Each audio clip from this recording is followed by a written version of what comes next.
তবে আপনাকে সবর করলে আল্লাহ তাআলা আপনাকে উত্তম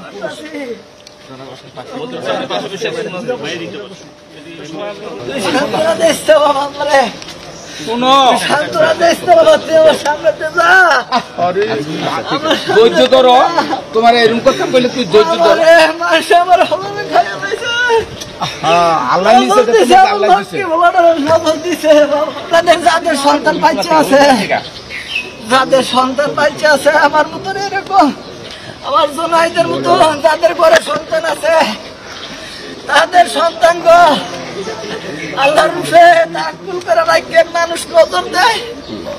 ঘরে শত্রু আছে, ঘরে শত্রুরা খাইলাই, এটা মনে রাখবেন, এই কথাটা মনে রাখবেন, নাইলে আমার মতন আসবেন হাও একসময় 100 ভাঙ্গা করবেন। ঘরে খাইলায়, ঘরে মানুষ খাইলায়, ঘরের মানুষ নজর দেয়। কালো একটা কথা বলি, আমি তো ভাব, আমি জানি আমার আজ 2 মাস ধরে আমি ঘুমাই না, 2 মাস ধরে ঘুমাই না। আমি ডাক্তার কাছে গেছি, ডাক্তারকে কেন আসছেন আপনি, কেন আসছেন আপনি, কেন আসছেন আমি তো জানি না।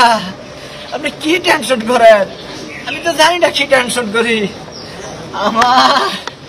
আমার এই ছেলেটা এমন একটা ছেলে দাঁড়ায় থাকছে, যাই দেখছে, আরে বাবা রে, যাই দেখছে। সবর করেন, ঢালাইয়ের সেরা প্রিমিয়ার সিমেন্ট। বাংলাদেশ জামায়াত ইসলামী ঢাকা মহানগরী উত্তরের পক্ষ থেকে এই এলাকায় যে বিমান দুর্ঘটনা গত পরশুদিন ঘটে গেছে, এটা অত্যন্ত মর্মান্তিক। আমার মনে হয় ঢাকা মহানগরীতে এইভাবে বিমান দুর্ঘটনায় এত লোক কখনো মারা গেছে বলে আমরা জানি না।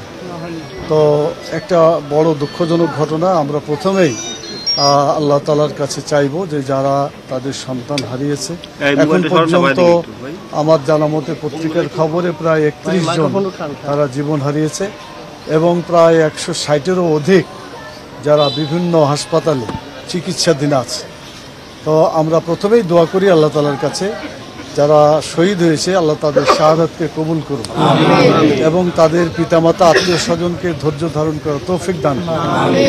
এই ধরনের দুর্ঘটনা, এই ধরনের যে যথাযথ চিত্র তুলে ধরে কত দুঃখজনক ঘটনা ঘটেছে, সেটা জাতির কাছে, গোটা দেশবাসী শুধু নয়, আন্তর্জাতিক বিশ্বে এটাকে ছড়িয়ে দেওয়া, এই কাজটা আপনাদের মহৎ কাজ। অতীতেও আপনারা করেছেন, এখনও করছেন, ভবিষ্যতেও করবেন। আর দ্বিতীয় যেটা দরকার সেটা হলো যে এই ঘটনার মধ্য থেকে আমাদের কোনো শিক্ষণীয় বিষয় আছে কি না।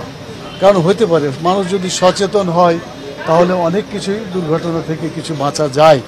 আল্লাহ তাআলা সচেতন হয়ে থাকার জন্য, চলাচল করার জন্য বলেছেন। রাসূল সাল্লাল্লাহু আলাইহি সাল্লামও বলেছেন যে তোমরা সতর্কভাবে তোমাদের জীবনযাপন করবে। তো সেই দিক থেকে আমি মনে করি যে এখানে করণীয় যেটা, প্রথমটাই হচ্ছে তদন্ত কমিটি হওয়া। সরকারের পক্ষ থেকে এই তদন্ত কমিটি হয়ে যথাযথভাবে এটার কারণ খুঁজে দেখা এবং কোনো যদি কেউ দায়ী থাকে তার ব্যাপারে আইনগত ব্যবস্থা নেওয়া, যাতে ভবিষ্যতে এই ধরনের বড় দুর্ঘটনা আর না ঘটে। দ্বিতীয় যেটা করণীয় আছে বলে আমি মনে করি, সবাই তো সচ্ছল না, কেউ কেউ অসচ্ছলও আছে। তো যারা সচ্ছল আল্লাহ তাআলা যাদেরকে করেছেন তাদের হয়তো সহযোগিতা দরকার হবে না, কিন্তু যেগুলো অসচ্ছল ফ্যামিলি আছে তাদের কিন্তু সহযোগিতা করা দরকার। সেই লক্ষ্যেই আমাদের আমিরে জামাত ঘোষণা দিয়েছেন এবং আমরাও সেটা দেখার চেষ্টা করছি।